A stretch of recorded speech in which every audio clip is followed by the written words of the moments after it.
I'll a do lot it. I'll do it. about some Yeah. of those things. Nice. We're live. Good morning. Good morning. Rise and grind. Rise Hello, and Coyote. grind.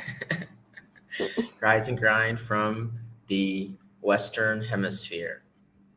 Today on Rise and Grind, we're going to be talking to the Aurora team, which will be good because we want to get a check in on them and what they're interested in funding and what they're up to and what's being built on Aurora, etc. And then we got a really fun emo session with a couple of people on flipping NFTs. So I think it should be a good show. We apologize for the technical difficulties yesterday.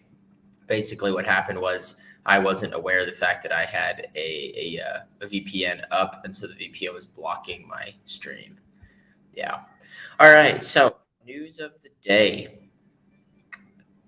Near blog post on the Rainbow Bridge 2.0 design. They had a tweet about this. So, I mean, this you can read if you're interested. More importantly, the bridge just has a really slick user experience design. So it's trying to make it as simple as possible to transfer tokens between Ethereum and Aurora or Ethereum and Near. So have a look at that if you're interested in UI UX, like if you're AVB or something like that.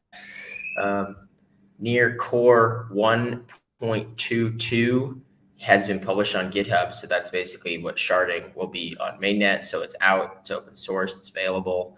Have a look at that if you're a developer interested in looking at how serious Near is for being a sharded chain. The Simple Nightshade blog is out. I think Chris Gent referenced this on Twitter. So it's actually a pretty dope design. I wonder if Jake did that. We should ask Jake if he did that because that's super dope. So Near launches Nightshade Sharding, paving the way for mass adoption. Remember that date, November 15th. It's going to look super old in like 4 years. So have a look at this if you want to try to understand how Simple Nightshade works. They got some really nice overviews of what comes next as well. So that's all good. And then they have a Twitter thread summarizing it. All right. Peter, Jasper, and the Flux team are getting ready to launch the Flux token. So I've been told it's going to be in the next 2 weeks or so. So basically, this is the announcement. They have a little blog that's beneath it, so you can look and kind of get a fact of how it's going to come out, where it's going to be accessed, and then they kind of justify why they're doing what they're doing, as well as the total supply and initial price. So definitely have a look at this if you're interested in the Flux token sale. Coyote, you want to take this one, or you want me to take this one? Yeah, sure. Cheddar Cats is a thing right now. Cheddar Finance and Chrome Cats kind of came together to do this little collab. They have a meme contest going on, and it's only GIF memes. And I think they put out another tweet about it like a day ago, and there's like a list of like the kind of themes or topics that you can use for the meme to submit your meme. So they have like a DAO. It says Cheddar Cast DAO has been deployed because I think it's for the meme contest. So yeah, and also one thing that's pretty cool as well is that this is one of the first joint DAO partnerships. So basically, the ChromeCat DAO, which I sit on with Trevor and Mike and Brian, we voted with Cheddar to make this a possibility. Based on the people in the Cheddar DAO. So it's kind of a cool case of inter-DAO operability. Cool. And I think here was the maybe ChromeCat tweet. the next tweet is the contest. Okay, yeah, there's the announcement. So cool. Yeah. And so we're going to be getting a lot more of ChromeCat on this show because they're doing a lot and they have a really great service. So we got to reschedule with Edgar. He was supposed to come on yesterday before I messed up my connection. So Stars Guild is doing some NFT giveaways. Have a look at this. It should be pretty good and interesting. So cool. Yeah. The next one, I just put this in there because I thought these NFTs were really cool. Oh no, wait, no, I'm skipping over Artemots. You can click on that one. Yeah, 1 second. Near Punks. There are actually, I can't wait to talk about NFTs today because there are a lot of really cool NFTs. There So are, yeah. these these are coming out. Ooh, nice. I wonder. Ooh, I Yeah, like that skull we'll one with look the later. fire. Yeah, we'll see how much they're going for. Do you know how much they're going for starters price? Mm-mm. I Okay, I haven't wonder. looked. 8 a.m. UTC. It should have already dropped. They probably all sold out already. Probably. You can click on the I'll thing on see the if it link. can load them. Yeah, I'm seeing if it loads. Yeah, they always sell out like immediately Here, one whenever second. he posts about it. And then this was another one you said? Yeah, this was just I was like scrolling on Twitter and looking at like a bunch of different NFT Nice. artists, and I just thought they were really cool. This one's only going for 80 near. That's not bad at all. It's got a near hat. It's kind of dope. That's not too bad, This one's yeah. going for 10,000. Yeah, I mean the other ones are going for significantly more, but it's not terrible. Wow, that's wild. You can still get some. That's kind of a dope one. Yeah, it's available. So Cool. we'll talk more with this on email on what this is going to be and where this is going. David So says, "Is there an Ozymandias near Punk?" no, I don't think so. I don't think so.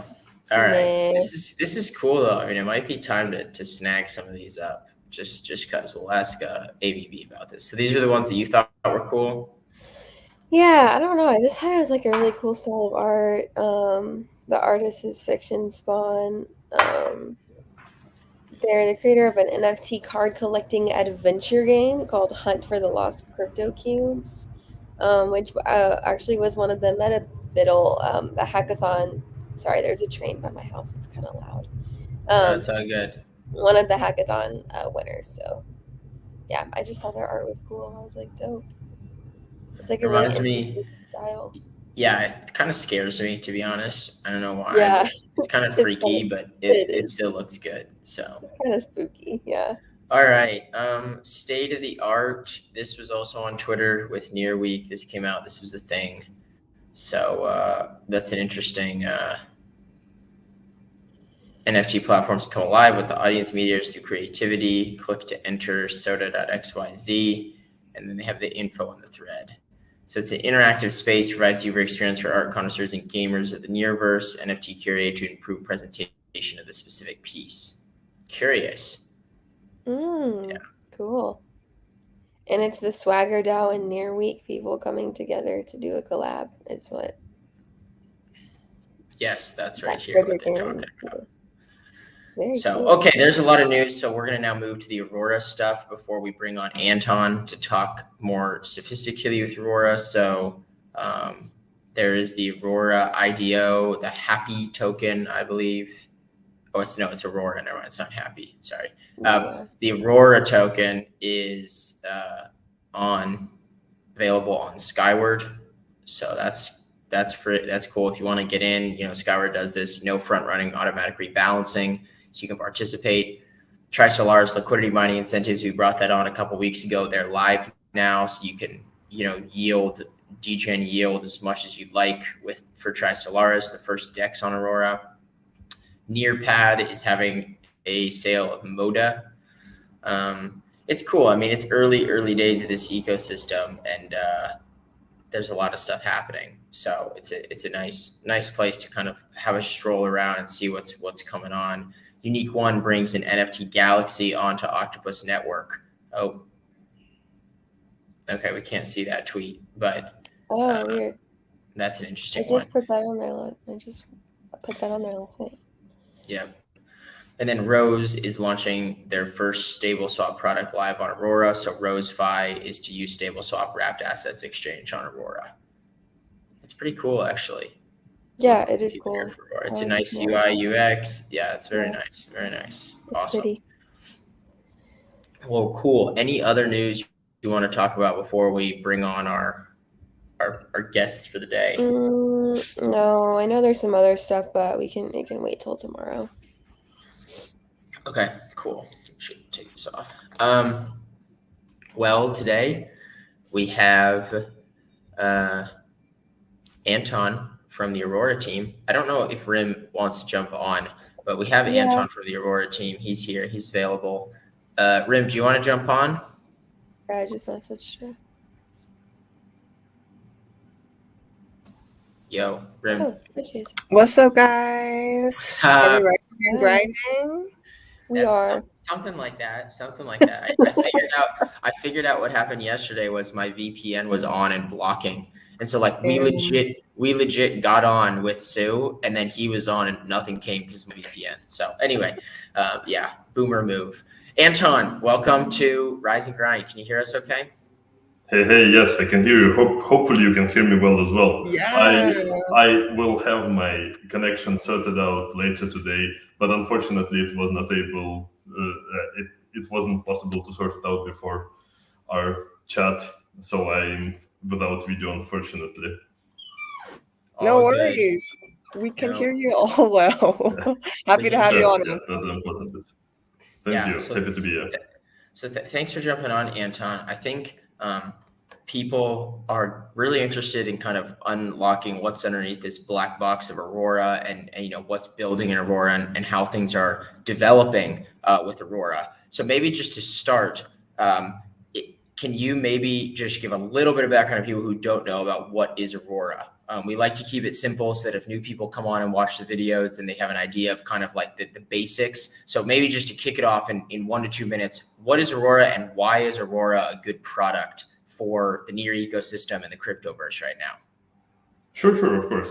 So Aurora is the EVM compatibility solution on top of Near, and what it means from Near perspective, Aurora is basically a smart contract that has an EVM inside.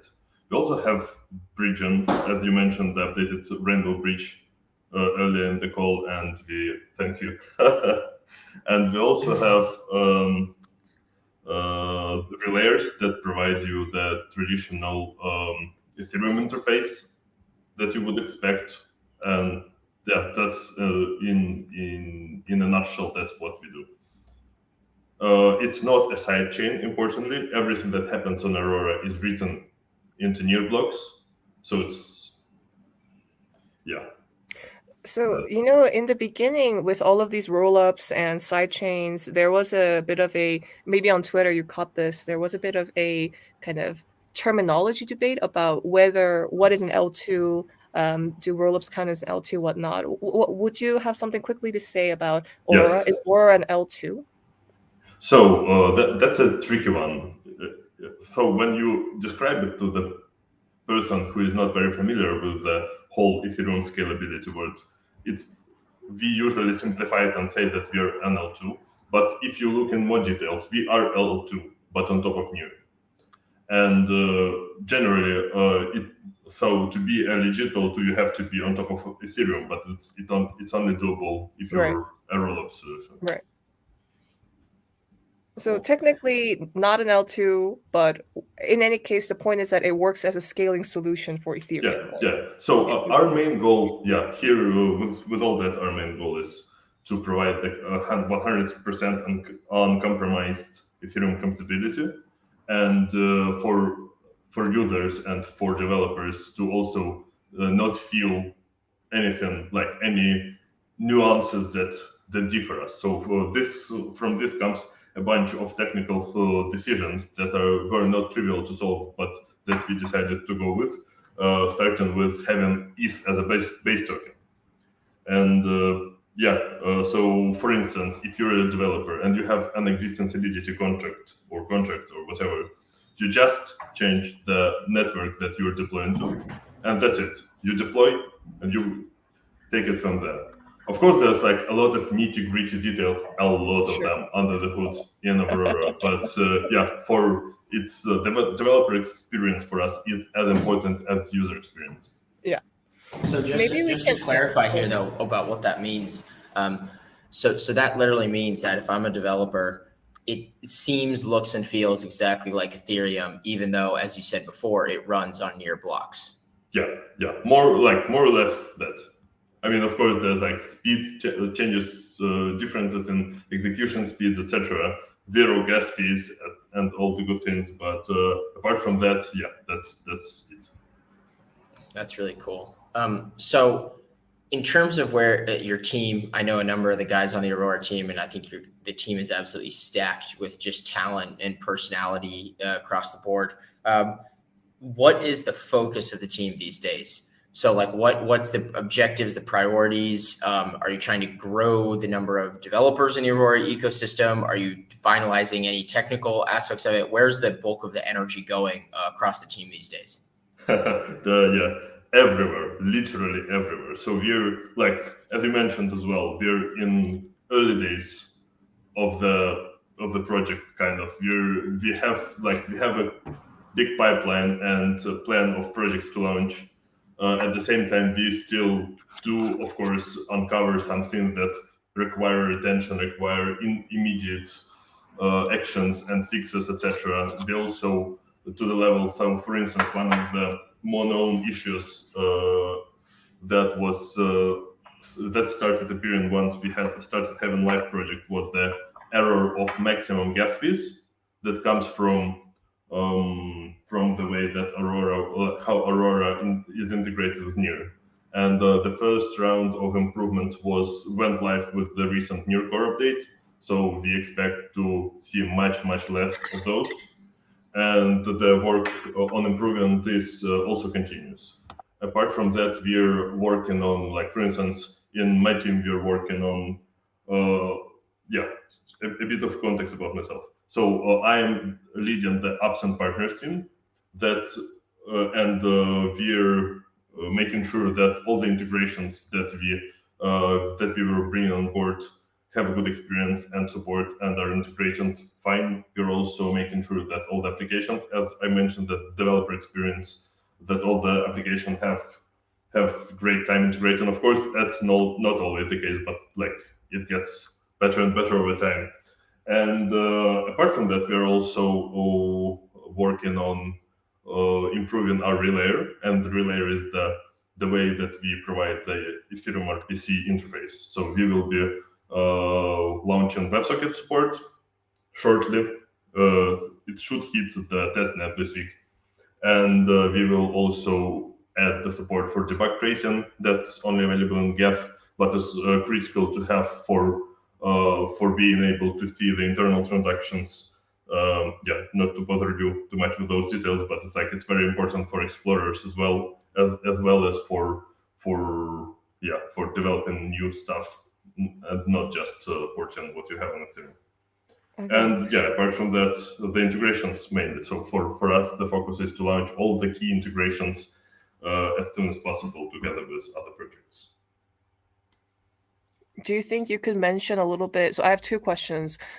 Firstly, I wanted to ask a little bit more about some of these key integrations. If you could hint at which projects, what kind of infrastructure, what are you focusing on as of late, and then also talk a little bit more about developer experience and what are you trying to provide, what kind of support, and what do you think makes Aurora the developer experience on Aurora different to maybe other EVM compatible chains?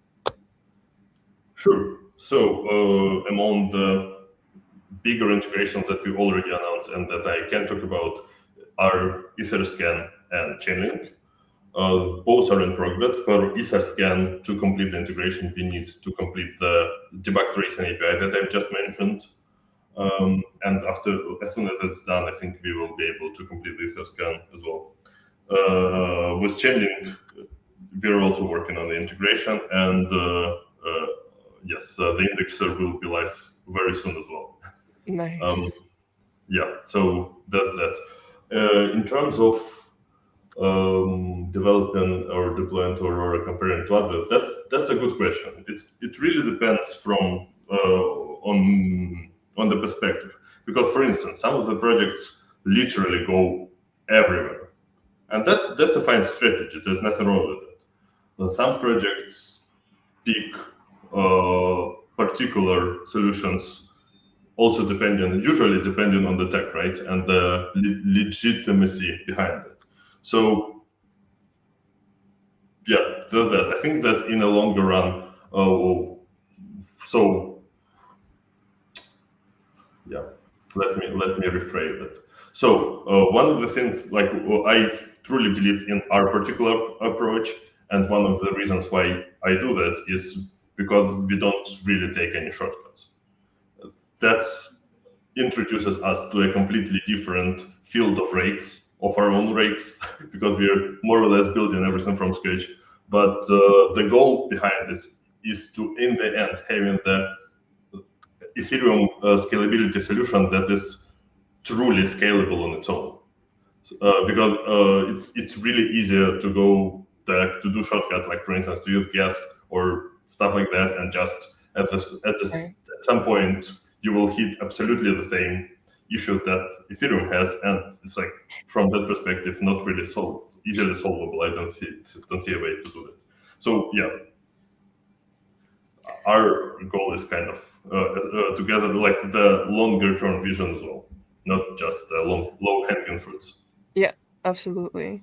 And speaking of this kind of like true scale, realizing true scalability, and you mentioned also the recent near core update. Could you tell us a little bit more? Maybe okay, maybe you can answer this question first, and then we can get to the next one.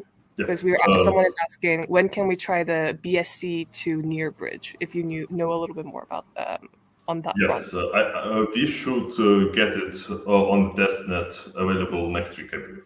Oh, On very testnet. soon. On Yeah, testnet yeah, next week. That's good. How long has that been built out? I feel like there's been a team building that bridge for like 3 months, like under the radar, that no one's really been paying too much attention to. Shard Labs, right? That's the team. yeah, and something like that in terms of the timelines as well. Nice. Nice. Sorry, Rim, what was your original question?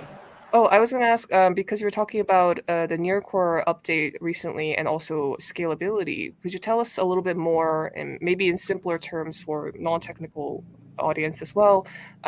How does sharding affect Aurora? And maybe if not immediately, what can we expect from sharding on near mainnet for Aurora? Of course, it's a twofold question. The first part is that Aurora will get its own shard, and that's cool on its own. So we don't share kind of resources with anyone else. And in the longer run, the thing that will be working on solving is how to shard Aurora itself, and that's kind of the task that no one solved before for EVM compatible solutions, and that's part of the longer vision and longer the approach that I've just mentioned before. So this will be one of the key focuses for the next year. Nice. So sharding Aurora will be really that kind of long-term vision to achieve true scalability. Yes, and it's a very hard task because the way sharding works and the way EVM works are not exactly compatible easily. So that's a very interesting one to solve. No, that's really cool. So there are a couple of other questions now. I have a question that piggybacks on this one, but someone mentioned at NearCon you can bridge NFTs from ETH to Near with Aurora. Can you talk about that? Like, we know that NFTs are evolving a lot on ETH, but there's a lot of anger about the costs of them. How easy would it be for me to move over an ETH punk to Aurora? So the ETH to Near connector is live on the mainnet, the ERC 721. The connector to the other side, the reverse one, is not yet done, but it's quite understandable how to do it. The tricky thing here is the economics and the royalties. For once bridging is done, so we're looking into it now and looking into how can we support it. So from the technology perspective, it's halfway there. So we will have the ETH to Near bridge for NFTs live soon, I believe. We're reviewing and testing it now. That's one tricky nuance that while that wasn't works, the NFT standard got updated, so we might take a little bit of time to update that, but apart from that, that's it. For the economics aspect of it, I don't have an answer for you just yet. So yeah, we have it as a priority, but not as a top one with integrations. So we will be getting back to that in December. And I think as soon as we finalize our vision, we will also do a blog post about it.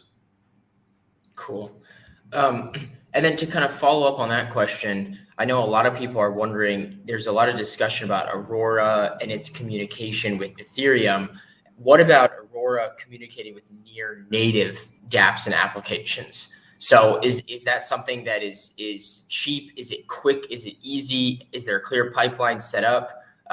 What have you guys thought more about that? Future composability benefits, for example, if I have a game on Near, my game is trying to talk to a user who, it has an asset on Aurora. Is that going to be tricky to develop? Is it in the roadmap? Where are we on that front? So this is definitely in the roadmap, and this is one of the things that we are very, very excited about, although not yet a priority, because for us the priority is to first solve the Ethereum issues and then basically enable interaction between Ethereum ecosystem and Near through Aurora, right? So yeah, we have a proposal on GitHub about further steps in doing that. It will definitely, once done, it will definitely be very good from developer experience perspective, I think, I would say that we will be working on it in the Q1, Q2 next year, because we need to deal with our huge backlog first. But this is definitely one of the most interesting things for us to do. Yeah, nice. So speaking of kind of building on this question, something that is frequently asked from the community is, how do you see the relationship between the near native ecosystem and the emerging Aurora ecosystem? And I think people who are not yet sure how Aurora is going to develop, they wonder, well, if Aurora is so good and all of the big names are coming to Aurora, does that mean near native is not really going to have a place? From the Aurora team's perspective, how do you guys configure this relationship between near native and Aurora? Yeah, that's, for us, we are big believers in near native. By no means big projects coming through. Yeah, by no means big projects from Ethereum coming to near would mean that near is something lesser, kind of, you know what I mean? But it's just enabling and helping solve the issues that those projects have been already on Ethereum. So it's kind of also our way to help them. And at the same time, I think that that part where we will work on how Ethereum projects can work with native Near through Aurora, that would enable some really cool features in the future. Yeah. This kind of gets to the meat of I guess the advantages of Aurora versus an L2, or what where Ethereum's at right now and trying to scale. Can you maybe open up that can of worms and just talk a little bit about, from a communication perspective, from a marketing perspective, what is it that ETH developers or ETH users should see in Aurora as opposed to an Arbitrum or an Optimism or a Starkware or a Metis or any of these other L2s that are becoming, relatively popular? I don't even know if I'd say they're all super popular. They have their moment, when they do their airdrop, and then, I think they still have pretty significant liquidity issues. But what, in terms of the communication side of things and your input into, how ETH scales into the future, what's the thought process behind convincing people to come to Aurora? First of all, we'll have to see how Ethereum scales on its own, right? And there are questions about that, right? So they definitely need help in this regard. Compared to other projects, it's also, I think still majority of the project just goes to all networks and sees who sticks, kind of, right? In terms of convincing projects, so first of all, we have the zero gas fees. We won't have high commissions for sure, and I think that the fact that we will be working on Sharding Aurora properly and horizontally scaling the good old Ethereum 1.0 in the future is kind of the biggest feature here. Together with not needing to modify your contracts in any way. It's like if you just filter by the need of modifying contracts, you already have a much shorter list of solutions.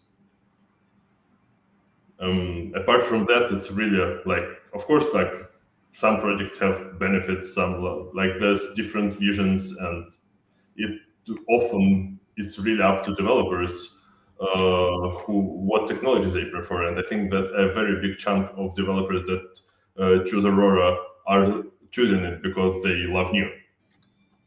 Yeah. But for instance, they don't have yet, like they have existing Solidity applications, or they don't have Rust knowledge, but have Solidity knowledge, etc., etc.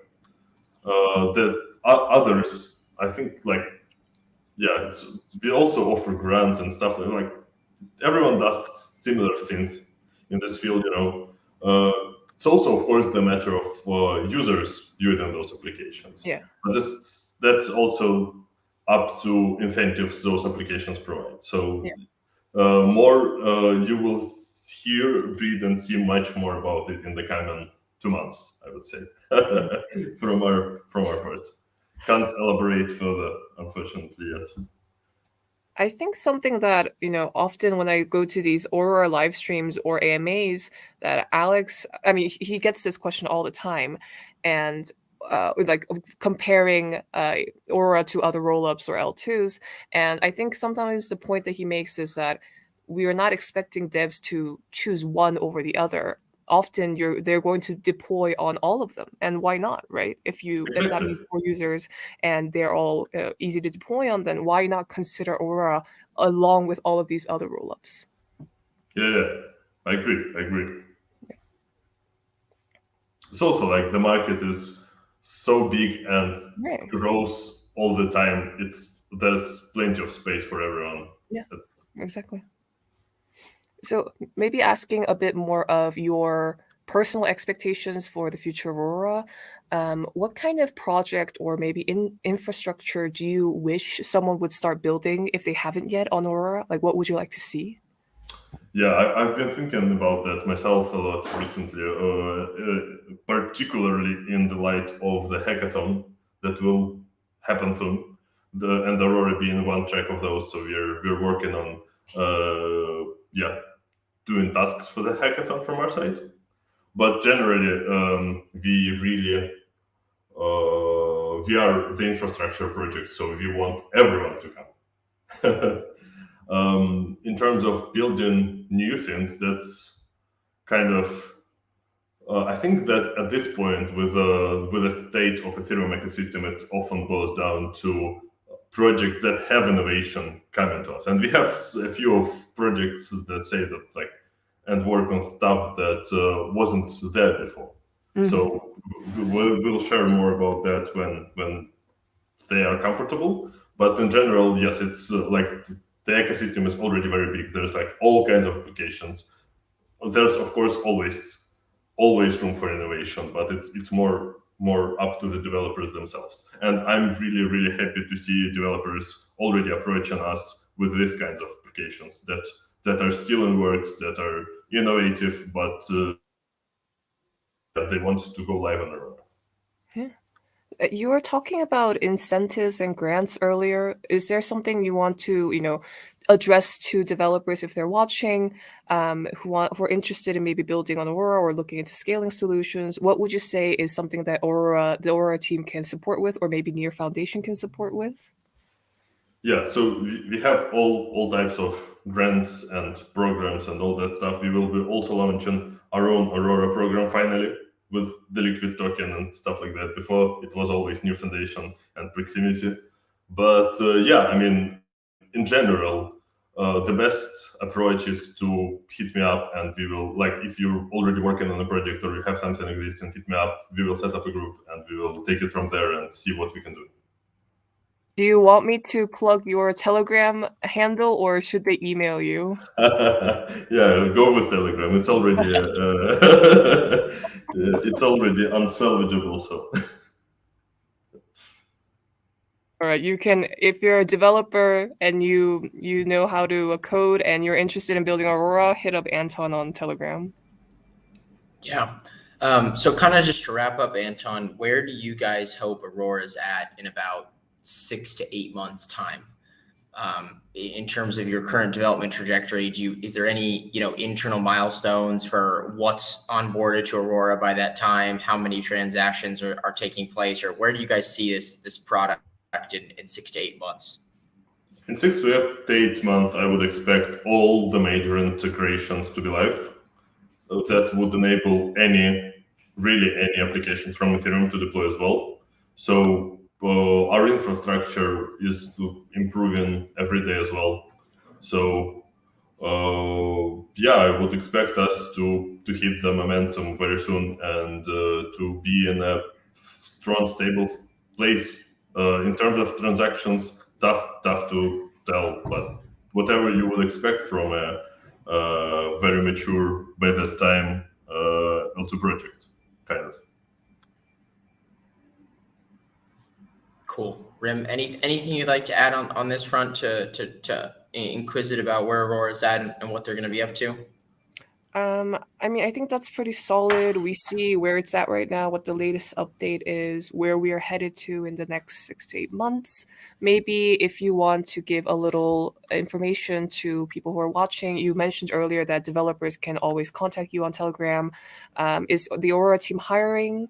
Who are they looking for? How can the near community get involved? If you want to share those things. 1 second, let me send you the link. So yes, we are always hiring. I will also be adding a position for my team as well there now in the coming days. Here you can find all the job postings up to date. Posted in the chat, can send you in TG. Yes, I'll share in the chat. I'll pin it. Thank you. Yeah, so all kinds of positions we have. The first part of the question, can you remind me before the jobs?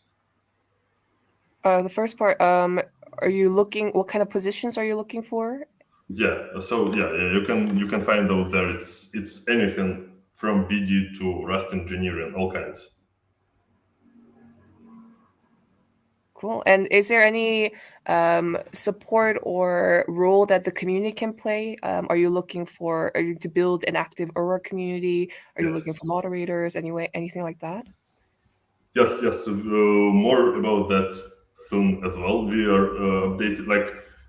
I think that once we release all the important integrations, we will have more attention to that. But definitely, Okay. We will also probably have something like Awesome Aurora soon.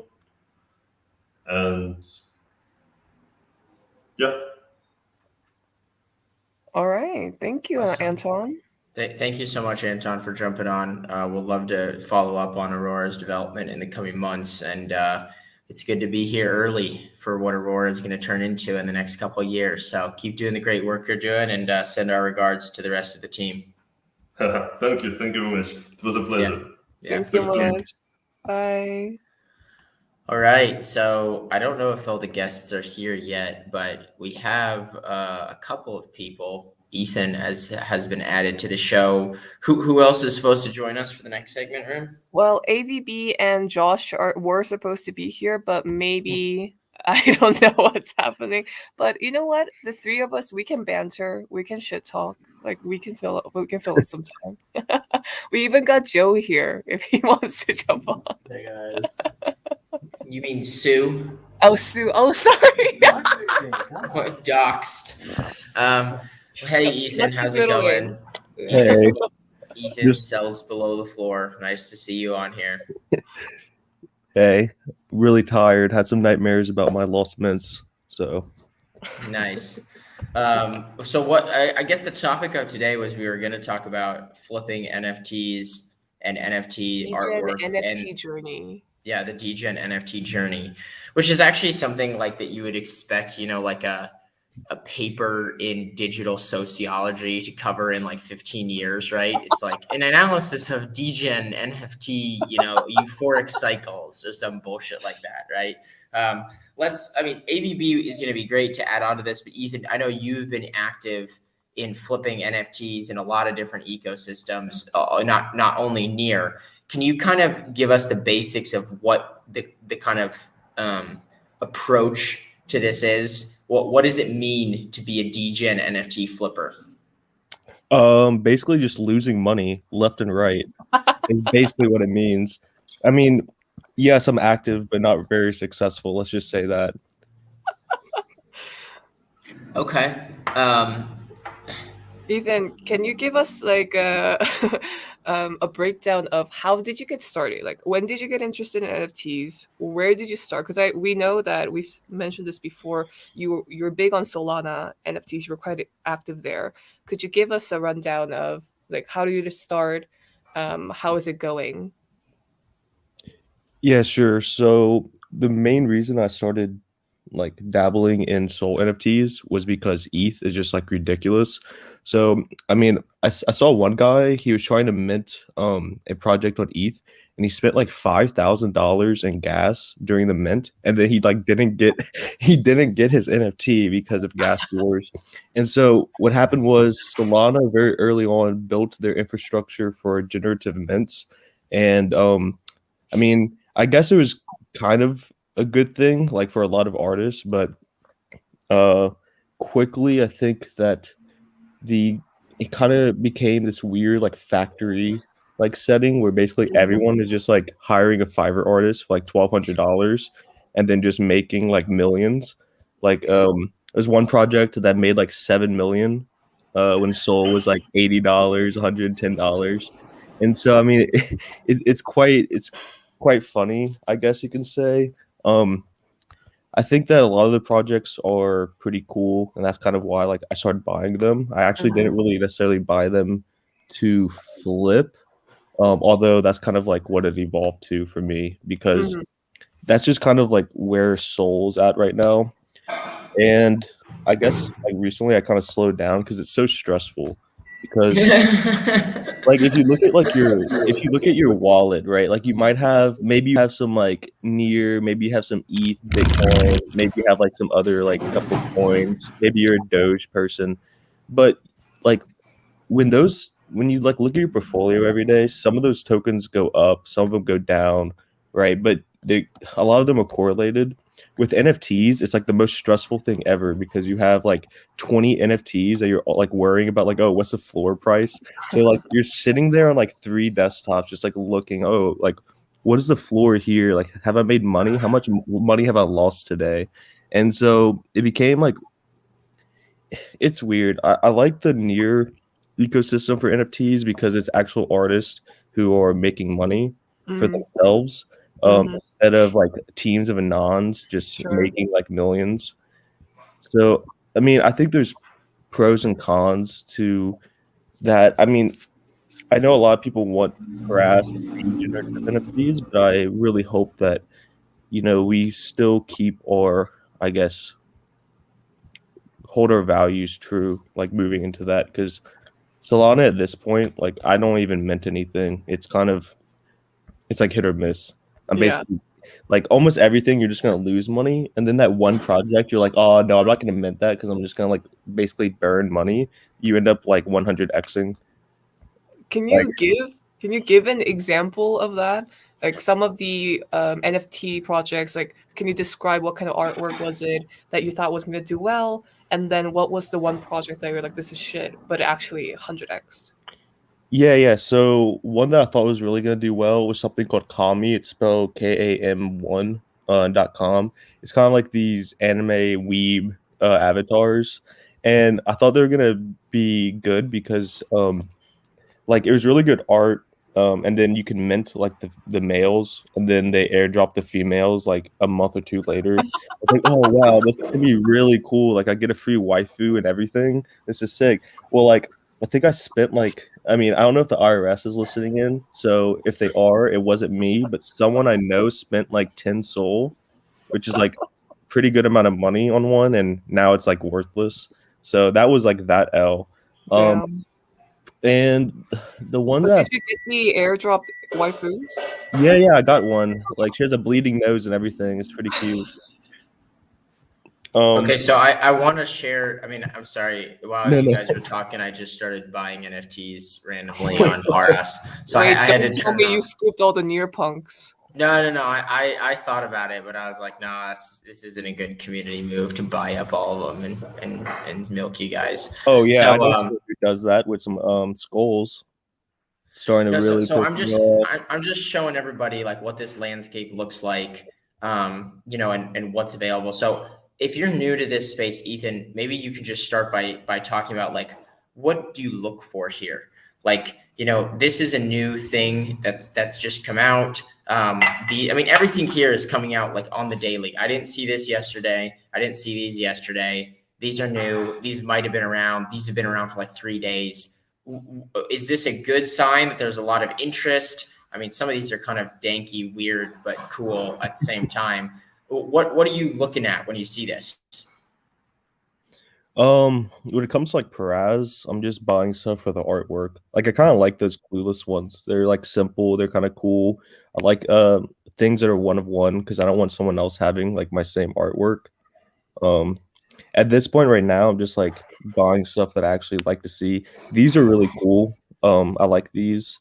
They remind me of a Soul NFT that also rugged. So maybe rug.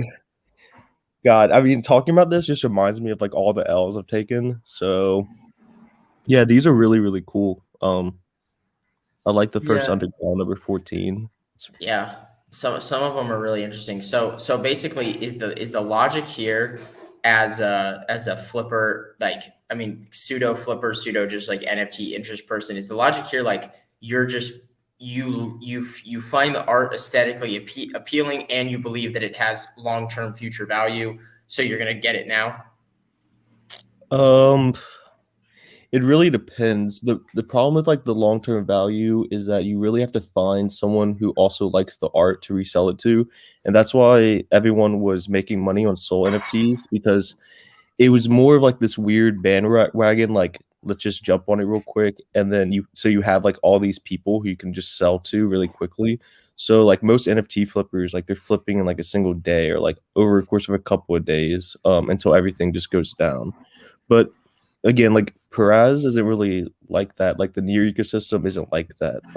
When I bought my Near punks, I didn't buy them to sell them. Like I have like the Luigi Near punk and the Buzz Lightyear near Punk, and like I don't plan on making money on those. Like I listed mine at like $8.8 million just in case like Alex wants to buy it or something. But I mean, like I'm not doing it to make money. I think that um if you really want to try to like make money, I guess you can I guess try to get like in on the generative stuff because that's just basically like loot boxes in video games. Like you're just like unlocking skins and then like, oh, you might get lucky with a good skin like on CS:GO or something.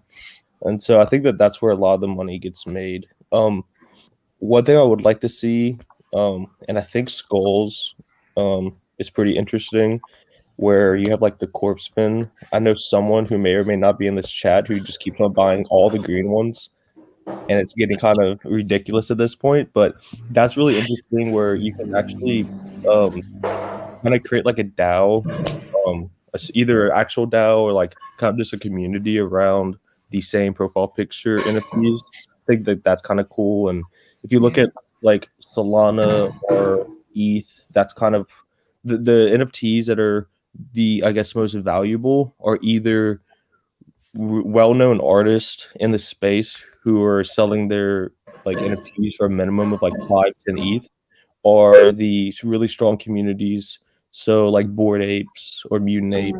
So I mean, like you said, like Ozzy, this we could talk about this. This should be like a college course on NFTs. So I think that every ecosystem has their pros and cons. I think the pros for, I guess, Near is that it's not like people are there to make money, but it's mostly the artists who are making money, not like flippers. I Yeah. don't really know anyone flipping on Near. I mean, I'm sure there are people, but I'm not doing it. And so that's kind of cool. And then Well, and there's also like some absolutely incredible art on these platforms. I mean, like you saw the one there that we were talking about, the neon collection. There was one about these like spaceship airships the other day that was just Yeah. like fucking beautiful, right? Yeah. And I think that's just what makes it cool. Like, and you know, of course, you have your apes, you have your other like flippable things, but there's some real talent in this ecosystem, and it's just really cool to watch it emerge and watch people be able to monetize it. Yeah. yeah, and it's also really easy because Near's easy, Near's cheap, so you don't have artists paying like $600 to mint some NFTs, sure. and then paying like these ridiculous like fees. Or I remember I sold an NFT on OpenSea and I had to use Polygon, and it was like the worst thing I've ever experienced in my life. I remember after selling it, I was like, wait, why do I have WETH? I thought I was selling it for ETH. So then I have to like go through the bridge and do like all this bullshit. And then I think it said, oh yeah, you have a 2-hour checkpoint. So I was like, oh great. So I just went and ate lunch and I came back. And that's not viable. But like on Peraz, you can just like mint within like 10 seconds and then just distribute to people or list it, easily update the price. It's just really cool. And it's cool to see people like in the ecosystem actually making money, like artists. Yeah. It's viable for them. I also really like the game NFTs. We're in a Twitter space. I believe it was yesterday or maybe the day before. I forgot. But Riki from Peraz was talking Yeah. about the idea of like NFT movies, which Yeah. that would be super interesting. It would be cool to see like a near documentary where the NFT is just early access. So like kind of like a red carpet NFT or something. That would be kind of cool. That's So, really cool. so I just want to freestyle a couple of ideas here for degens in the community, and like this is just a great example of like value creation opportunities, right? So we know that with NFTs, you're able to distribute royalties depending on the platform. You can share royalties between different near account IDs, different account names. So looking at all of this art on Paras and other places, think about how lucrative it would be and beneficial for everybody if you basically promoted these art pieces on social media, and then every single time that a art piece was sold through social media through your promotional account, you got a small percentage of the royalties from the NFT creators, right? So basically you're building out this economy of the artists are here, but you know, one of the reasons why the near punks have done so well is because the guy who makes them is on Twitter, right? He's on crypto Twitter. He announces a drop, he runs it up, etc. Well, I guarantee you, if you had these, you know, neon collections and spaceship collections floating around the near community and the nearverse on Twitter, or even the Ethereum community on Twitter, it would have super positive feedback loops because people from outside of crypto would see it and they'd be interested in getting in on it. People inside the near ecosystem would want to buy it, and then the artists would sell their stuff more quickly and also make a name for themselves. So this is just one of these like small bits of info. If you're really good at Twitter, you're really good at social media, start that service out, do it for free for the first month, see if people are interested, and then monetize it and take 5% of the royalty going forward. You're going to be happy in 6 to 7 months with the way NFTs are growing in the near ecosystem and with the overall, you know, trend of where we're going with things. Yeah, that's just one small tidbit of info. And actually, there is a tweet that I was looking for desperately yesterday that I finally found. I'm going to share this with everybody so we can.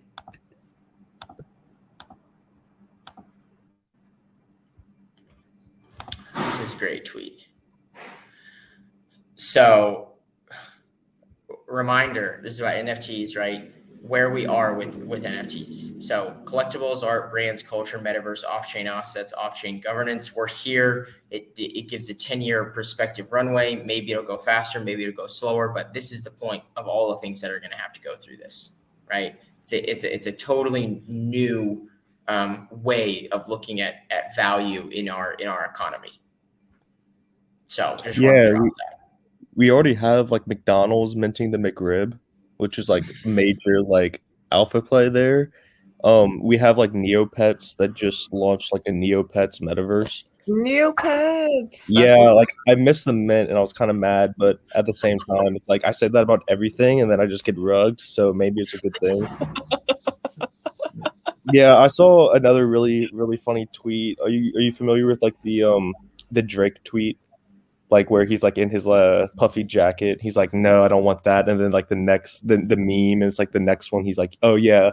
Um it's really funny. Like I go out to like a restaurant, I'm like, oh wow, like $30 for like this like dish? Yeah, no way. And it's like, oh, like $300 for an ETH gas fee to get this like NFT. Oh yeah, no problem. I'll drop that in a quick second.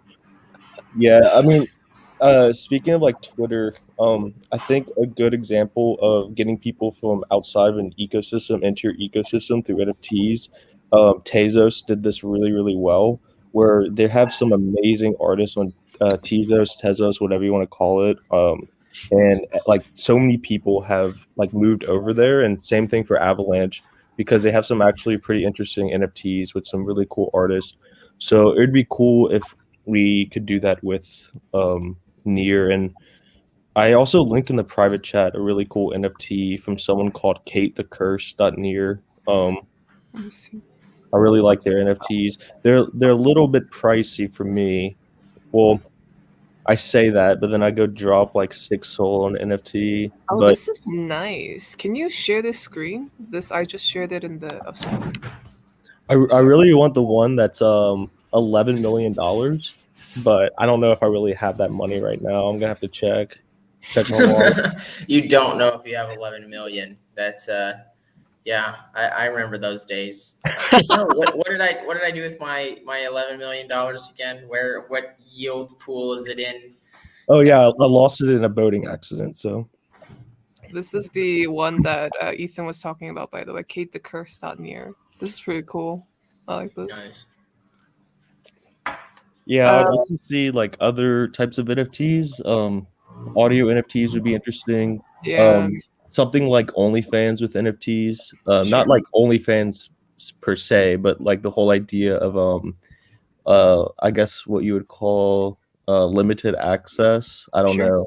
Sure. That would be really cool. I think movies would be pretty cool. I just don't know how that would work. I think one of the problems with a lot of NFTs is that if like look at, for example, OpenSea, they're kind of centralized. I mean, they are centralized. And so recently there's a big L. Like someone accidentally sold a Bored Ape for like, I don't know the number. It was like really, really, really cheap. And then someone bought it. And then that person told OpenSea that their account got hacked. And so OpenSea like basically reversed it, like locked that person's and other person's NFT and like reversed it basically. What? It's like really messed up. Yeah. I mean, OpenSea has a bunch of problems going on, like their insider trading stuff. But I would like to see like Perez kind of add more I guess verticals. So like let's say you wanted to let's say you're a filmmaker, you can actually like go on their platform and upload a movie, and then when you own that NFT you can watch the movie on their platform just through like an MP4 player or something. Yeah. So I would like to see things like that. That would be really cool. One thing that I wish would come back to the Perez is someone mentioned this on Twitter as well. The pseudo, I forgot what they call it. It's when you hovered, you used to be able to hover over the card and it would like kind of tilt and stuff. Oh, yeah, I remember that. That was really cool. I wish Yeah. that would come back. So if anyone talks to them, just mention it. Ricky, if you're watching. All right, guys. So any closing comments? Because we're gonna have to wrap up here. I have a hard stop, unfortunately, in a minute. So I gotta jump on the rest of Ethan, the grinding day. So let's just have a last like input from Ethan. What would you say if someone's interested in getting into NFTs? What are some of the key things they should look out for, like based on your experience, that would make a successful NFT collection, like either selling or buying? I mean, don't hire a Fiverr artist. Do it yourself if you're a real artist. And if you're not a real artist, just stay away from like minting your own NFTs. And then if you're a buyer, just like just find an artist that you really like and just try to support them. Don't worry about making money. I mean, if their art is good, someone's going to buy it in the future. And I mean, it's good to launder your money through art. So go ahead. I think Not financial advice. Everybody pay your taxes. Oh read yeah, a yeah, yeah. book, 100%. go to a gallery, get some taste, and then buy your Right. NFTs. Yeah, that's what we really need in this space, some taste. Because I'm All right, tired of guys. making these animal NFTs and getting rugged. Thanks for jumping on today. We'll see you guys tomorrow. This is Rise and Grind. Let's rise.